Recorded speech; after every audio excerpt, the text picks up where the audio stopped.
슬럼프는 주기적으로 오는, 견디고 그냥 가만히 있으면 지나가는 슬럼프가 있는 것이고, 그리고 이제 이런 식으로 뭔가 깨달음을 얻어서 탈출해야 되는 슬럼프가 있다고 생각해요. 이런 슬럼프가 왔을 때는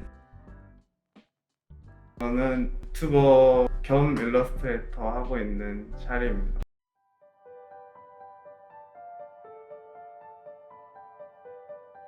샤리님의 색감 공부법이 궁금합니다. 저는 영화 필터 보면서 작업할 때도 자료 보통 많이 찾잖아요. 네, 그렇죠. 컬러 자료를. 그럼 거기서 이제 자기 취향이 많이 드러나요. 저의 취향은 영화 필터이기 때문에 보통 제가 좋아하는 그런 묵직한 분위기의 영화들은 채도가 일단 저채도예요. 네. 화면이 전체 좀 일관적인 필터를 씌우는 좀 경향이 있어요. 예를 들면은 보통은 좀 눅눅한 초록색인 경우 필터를 제가 되게 좋아하고 많이 써요. 네네. 카메라 렌즈에 초록색 그 셀로판질 된 것처럼 생각하시면 편한데 그렇죠. 전체가 다 같은 색깔로 묶여져 있는 것, 한층 정도는. 네네. 그리고 자체적으로 가지고 있는 색깔들은 좀 저채도로 낮추고 이렇게 하면 좀 그 분위기가 나거든요.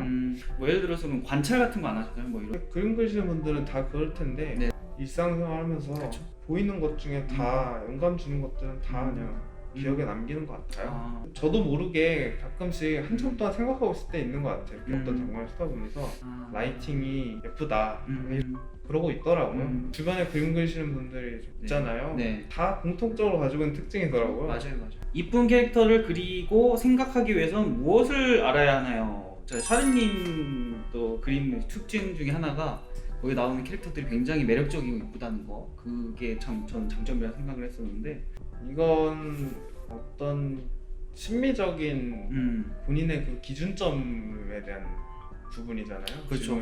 어떻게 해야 만드느냐 이런 질문에 좀 답하기가 힘든 게 만든 게 아니다 보니까 이제 그런 것 같은데, 이거는 좀 취향적인 부분이 많잖아요. 자신의 취향을 잘 모르는 경우가 많았어요. 내가 뭘 좋아하는지가 일단 뚜렷해야 되는데 자기가 뭘 좋아하는지 잘 모르겠다는 질문 되게 많이 하고, 내가 어떤 스타일을 좋아하나, 내가 어떤 뭐 얼굴을 좋아하나, 좀 미적인 부분에 대한 자기의 취향이 확고하게 있는 친구들이 좀 그런 잘 찾아가는 것 같아요. 가까운 데서부터 좀 들여다보면 자신의 취향을 좀 알 수 있거든요. 근데 그거를 많이 말하고 나를 소개하고 이런 버릇이 있어야 본인도 본인에 대해서 말하면서 정리가 되거든요. 자기 취향을 정리해 보시는 게 오히려 손을 움직여서 그림 연습하고 하는 것보다 그게 더 근본적인 부분이라고 생각해요. 샤리님 근황이 너무 궁금하고 다시 유튜브 업로드 하실 계획 없으신지 알고 싶습니다. 마지막 영상이 제목이 작별이어서 그래서 그렇구나. 그거 올리고 네. 그만둔 줄 알고 계시더라고요. 좀 몇몇 분들이. 굉장히 글을 많이 받으셨겠네요. 메일도 많이 받으시고. 너무 미안하기도 하고요. 그거 인스타그램 같은데 이제 쪽지 같은 걸로도 많이 와 있고, 유튜브를 접은 게 아니라요. 이제 수익이 없는 상태를 오래 보고 그 상태를 유지하던 게 아니거든요. 저는 이제 좀 하고 싶은 게 있었어요. 일러스트 같은 경우에는 시장을 구조를 보면, 돈 버는 구조를 보면 보통 외주에 치중이 돼 있잖아요. 그렇죠. 저는 좀 더 개인적인 작품들로 수익을 얻어가고 싶은 건데, 스토리텔링이 가미된다 그러면은 웹툰이 있고, 그 다음에 사파가 들어간 소설이 있고, 소설. 이렇게 두 가지 요소가 있는데, 이제 일러스트를 이용해서 이 두 가지랑은 다른 방식으로 개인적인 작품들을 어떤 세계관을 펼쳐나가면서, 그러면서 그거를 이제 좀 수익 모델로 만들고 싶은 거거든요. 어떤 장르를 만들고 싶으신 건가요? 그렇다고도 볼 수 있을 것 같은데 뭐 그렇게까지 거창한 건 아니고요. 제가 하려는 게 뭐냐면은 만화 같은 거는 1화부터 100화 이렇게 쭉 나가잖아요. 스토리 라인이 쭉 나가는데, 일러스트로 그렇게 뭔가 이야기를 펼쳐내기는 힘들어요. 일러스트에 어울리는 그 전개 방식이 아닐 수도 있어요. 이번에 생각한 건 뭐냐면은 제 세계관, 아포칼립스 관련된 세계관이에요. 그 세계관에 나오는 피처들이나 어떤 소재들이 있을 거 아니에요. 홈페이지에 설정집을 하나 이제 만드는 형식으로 갈 건데, 거기에 제 세계관을 달아놓고서요, 눌러서 들어가 보면은 이 세계관에 있는 어떤 크리처들이나 요소들이 좀 정렬이 되어 있는 거죠. 원하는 거 눌러서 보면은 몇 장의 일러스트랑 같이 그거에 대한 설명이나 내용이 담겨 있는, 그래서 각각의 소재들이 이어지지는 않지만 네. 하나씩 설명이 되어 있고 이거를 나중에 한 번에 모아서 보면은 심심해서 보고 싶은 거 찾을 때 이제 읽어봐도 좋고 어쨌든 이런 식으로 거대한 세계관이 좀 완성이 될 거 아니에요. 아, 네, 그렇죠. 그런 식으로 해나가는 방식이면은 평생 제가 해낼 수 있겠다. 가수분들이 앨범 내는 것처럼 이렇게 네네. 했었잖아요. 네. 이게 저한테는 앨범처럼. 앨범인 거죠. 어. 그거를 계속 반복해서 네. 작업을 하면서 네. 내가 상상하고 있는 세계관을 보여주는 거 사람들한테. 그래서 그거 준비하느라고 유튜브 업로드 멈춰 있었고 네. 이제 조만간 올릴 것 같아요. 약간 게임으로도 만들어도 되게 재밌을 것 같다는 생각이 드네요. 지금 생각나는 게 슬럼프 기간을 꽤 겪으셨던 것 같은데 관련된 이야기를 듣고 싶습니다. 저희 구독자분들도 슬럼프에 대한 이야기를 많이 하시고 샤리님이 또 슬럼프를 겪은 게 되게 저희 쪽에서 되게 유명한가 봐요. 오래 겪으셨나요? 그런 것 같아요. 언급도 이제 했다 보니까 네네. 질문을 주신 것 같아요. 네. 모두의 고민이잖아요. 그쵸. 그림에 대한 슬럼프도 겪었고 글 쓰는 거에 대한 슬럼프도 겪었어요. 그림에 대한 슬럼프는 주기적으로 오죠. 작년에 겪었던 슬럼프가 제일 큰 것 같아요. 이번 슬럼프가 거의 1년 통째로 겪었었는데 작년에 아이고. 뼈대에 대해서 공부를 하고 이론에 대한 공부를 많이 하다 보니까 이론은 약간 양날적인 부분이 있어요. 결국은 현실에 대한 얘기잖아요. 이 네. 현실의 모습, 현실의 법칙 같은 거에 대해서 공부하는 거잖아요. 네네.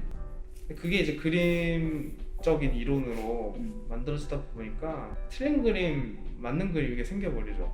그렇죠, 그렇죠. 어느 정도 본인이 잘 그 판단하지 않으면은 마음속에 그게 생겨버려요. 그래서 이제 이론을 한참 공부를 많이 했을 때, 그리고 많이 익혔을 때, 오히려 그때 슬럼프가 오더라고요. 그게 뭐냐면은 이전에 제가 좀 더 나의 상상력을 많이 써서 비록 그게 현실적이진 않을지라도 네네. 저의 상상을 좀 많이 써서 뭔가 미적인 부분을 많이 끌어올렸던 부분이 있다면 뭐 라이팅적인 부분에서도 그렇고요. 캐릭터의 외관적인 부분에서도 그렇고요. 옛날에는 내가 그 이론적이지 않게 그렸기 때문에 좀 미적인 요소를 챙겼던 부분이 있었는데 자유롭게 그릴 수 있었겠죠, 아무래도. 오히려 이론을 접하고 나서 머릿속으로 그게 처음에 딱 그 마음대로 안 돼요. 그게 자연스럽게 이건 틀린 그림이다 이렇게 인식해버리고 제가 배운 맞는 쪽으로 고치려고 자꾸 해요. 강박관념이 생기신 거죠. 마음처럼 잘 안 돼요. 계속 그림이 더 별로가 되는 거예요. 뼈대는 잡히는데 그게 꼭 그림이 미적으로 더 좋은 쪽으로 가진 않더라고요. 네네. 그런 부분에서 많이 허우적거리다가 도움을 준 분이 계셨어요. 원화가 분이신데 네. 정확하게 제가 갖고 있는 문제점을 딱 직설적으로 말해주셔가지고 옛날에 너의 그림은 이런 식으로 이제 작업이 됐었는데 이런 식으로 너의 어떤 상상력을 더 많이 써서 현실적이지 않게 판타지스러운 그 아름다움이 있었는데 네, 그렇죠. 너가 이렇게 오래 이제 작업한 그림들을 보면은 이 부분을 자꾸 엉두르는 게 보인다. 근데 그 말을 듣기 전까지만 해도 그게 이제 나중에 생각해보니까 그렇게 나오는 거지. 그게 갇혀있을 때는, 늪에 갇혀있을 때는 본인이 그 생각을 잘 못하니까 늪에 갇혀있는 거거든요. 그 얘기를 듣고 나서 정말 그래서 큰 도움을 받았죠. 그러고 나서 제가 보니까 정말 그렇더라고요. 말 한마디 듣고 그런 부분들을 잘 버무려서 나의 감각적인 부분들과 내가 좀 전까지 공부했던 이론적인 부분들을 잘 합쳐내서 그렸던 게 이제 올해 초에 처음에 그린 이제 블랙 나이츠라는 그림이 있거든요. 네네. 그 그림을 딱 그려서 올렸을 때 슬럼프라는 게 이제 그림 발전이라는 게 보면은 그래프를 그려보면은 쭉 올라가다가 평지가 오고 그렇죠. 쭉 올라가다가 평지가 오고 이런 식으로 계단식이잖아요. 네, 계단식이죠. 슬럼프 단계에서 계단을 오를 준비를 하다가 슬럼프 해결되고 나서 쭉 한번 올랐고 그 다음에 그려지는 작품들은 다 평지인 것 같아요. 지금 좀 안정화된 상태인 것 같아요. 저는 뭐 슬럼프 때 다 필요한 시간이었다고 봐요. 성장하는데. 슬럼프는 주기적으로 오는 견디고 그냥 가만히 있으면 지나가는 슬럼프가 있는 것이고 그리고 이제 이런 식으로 뭔가 깨달음을 얻어서 탈출해야 되는 슬럼프가 있다고 생각해요. 이런 슬럼프가 왔을 때는 좀 뛰어난 통찰력을 가지신 분이 딱 짚어주는 그 조언을 듣는 게 가장 도움이 되는 좋은 방법입니다. 그게 진정한 좋은 피드백이고 피드백을 받는 게 네네.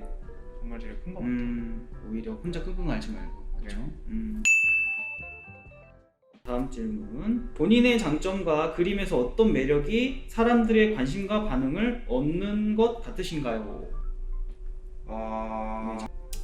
이건 그림의 장점이 아니라 이제 성격에 대한 장점을 말씀하시는 거예요. 성격이요?